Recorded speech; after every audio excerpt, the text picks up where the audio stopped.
അസ്സലാമു അലൈക്കും, welcome back to അസാസ് ഫുഡ് മാജിക്. ഇന്ന് നിങ്ങൾക്കായി കൊണ്ടുവന്നിട്ടുള്ളത് മീൻ ഫ്രൈയുടെ റെസിപ്പിയാണ്. നമുക്ക് റെസ്റ്റോറൻറ്റിൽ നിന്നൊക്കെ കിട്ടുന്ന മൊരിഞ്ഞ മസാലയൊക്കെ ചേർത്തിട്ടുള്ള ഒരു മീൻ ഫ്രൈ ഉണ്ടല്ലോ, അതിൻ്റെ റെസിപ്പിയാണ് നിങ്ങൾക്കായിട്ട് കാണിക്കുന്നത്. അപ്പോൾ നമുക്ക് ഇതെങ്ങനെയാണ് റെഡിയാക്കുന്നതെന്ന് ഒന്ന് കണ്ടുവരാം. മീൻ ഫ്രൈ ഉണ്ടാക്കാൻ ഞാനിവിടെ എടുത്തിട്ടുള്ളത് കരിമീനാണ്. നിങ്ങൾക്ക് വലുപ്പമുള്ള അയലയോ ആവോലിയോ അയക്കൂറിയോ ചെമ്മീനോ എന്ത് മീൻ വേണമെങ്കിലും എടുക്കാം കേട്ടോ. അല്പം വലുപ്പമുള്ള മീനായിരിക്കും കുറച്ചുകൂടി നല്ലത്. അപ്പോൾ ഇവിടെ കരിമീൻ കഴുകി വൃത്തിയാക്കിയിട്ട് വരഞ്ഞു വെച്ചിട്ടുണ്ട്. ഇനി അടുത്തതായിട്ട് നമുക്ക് മീനിലേക്ക് പുരട്ടാനുള്ള അരപ്പൊന്ന് റെഡിയാക്കി എടുക്കാം. അതിനായിട്ട് മിക്സിയുടെ ജാറിലേക്ക് കുഞ്ഞുള്ളി, വെളുത്തുള്ളി, ഇഞ്ചി, കറിവേപ്പില, ചെറിയ ജീരകം ഇതൊക്കെ ചേർത്തിട്ട് നല്ലോണം ചതച്ചെടുക്കുക. ചതച്ചെടുത്ത കൂട്ട് ഒരു ബൗളിലേക്ക് നമുക്ക് മാറ്റാം. ഇതിലേക്ക് ചെറുനാരങ്ങയുടെ നീര്, നിങ്ങൾക്ക് വേണമെങ്കിൽ വിനാഗിരി ചേർക്കാം.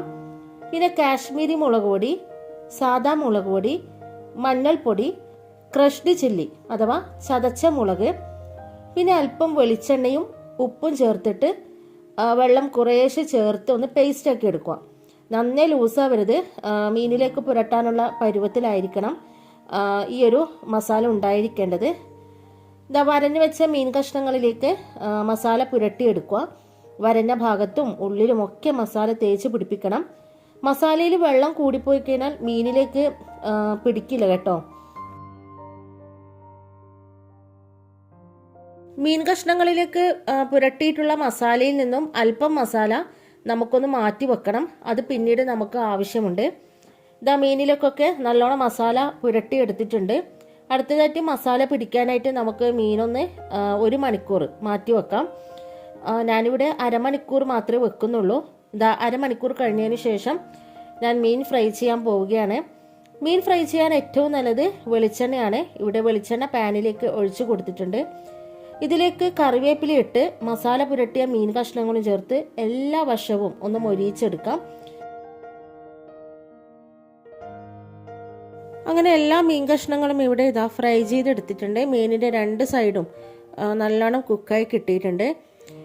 ഇത് നമുക്കൊരു സൈഡിലേക്ക് മാറ്റി വെക്കാം.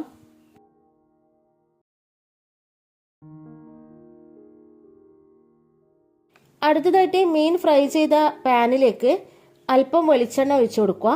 കൂടെ കറിവേപ്പിലയും ഇട്ട് നേരത്തെ മാറ്റി വെച്ച ഒരു മസാല പേസ്റ്റ് ഉണ്ടല്ലോ, അതും ചേർത്തൊന്ന് വഴറ്റുക.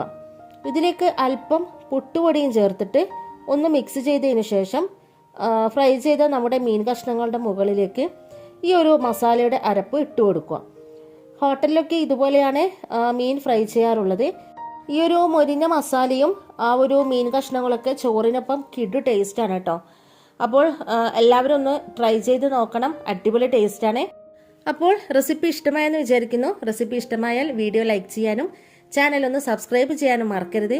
അപ്പോൾ ഇൻഷാ അല്ലാഹ് നമുക്ക് അടുത്ത വീഡിയോ ആയിട്ട് വീണ്ടും കാണാം. Thanks for watching.